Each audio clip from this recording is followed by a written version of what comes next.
నమస్తే అందరికీ. ఈరోజు మనం ఫేమస్ అయిన లింగయ్య గారి చట్నీ అయితే తయారు చేయబోతున్నాం. నేను చూపించిన విధంగా ఒకసారి మీరు మీ ఇంట్లో ట్రై చేసి మీకు టేస్ట్ అనేది ఎలా అనిపించిందో నాకు కమెంట్ చేయండి. నాకైతే యావరేజ్ అనిపించింది. అంతైతే అబ్బో అని ఏం చెప్పక్కర్లేదు, సూపర్ అని అనక్కర్లేదు, కానీ ఓకే పర్వాలేదు.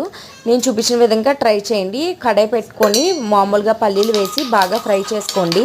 ఆ ఫ్రై అయిన తర్వాత అందులోని కొంచెం ఆయిల్ వేసి ఇంకా బాగా ఫ్రై చేయండి. నేను ఇందులో వెల్లుల్లిపాయలు వేసాను, కానీ వీడియో క్లిప్ అనేది మిస్ అయింది. మీరు కూడా ఇందులో వెల్లుల్లిపాయలు వేసి బాగా ఫ్రై చేసుకోండి. నేను చూపించిన విధంగా బాగా ఫ్రై చేయాలి. తర్వాత స్టవ్ ఆపేసి కారం వేసుకోండి. ఇందులో కారం వేసిన తర్వాత చింతపండు గుజ్జు కూడా ఇందులో వేసి ఒక్కసారి బాగా కలుపుకోండి. స్టవ్ అయితే ఆన్లో ఉండకూడదు. స్టవ్ ఆన్లో ఉంటే కనుక మొత్తం కారం అనేది మాడిపోతుంది.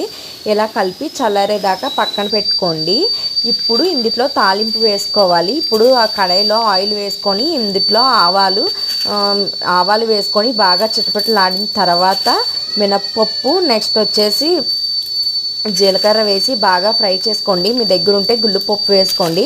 నా దగ్గర లేదని చెప్పి నేను తొక్కపప్పు వేసాను. గుళ్ళుపప్పు వేయడం వల్ల టేస్ట్ అనేది ఇంకా బాగుంటుంది. ఇలా వేసిన తర్వాత బాగా వేసుకోండి. కొంచెం ఇంగువ కూడా వేయండి. ఫైనల్గా ఇలా బాగా ఫ్రై చేసిన తర్వాత దీన్ని అయితే పక్కకు తీసుకోండి. చూడండి బాగా ఫ్రై అవ్వాలి ఇలాగా. ఇప్పుడు మనం ముందుగా పల్లీలు తీసుకున్నాం కదా, ఇందులో కొంచెం సాల్ట్ కూడా వేసుకోండి. వేసుకున్న తర్వాత దీన్ని కూడా మిక్సీ జార్లో అయితే మనం గ్రైండ్ చేసుకోవాలి.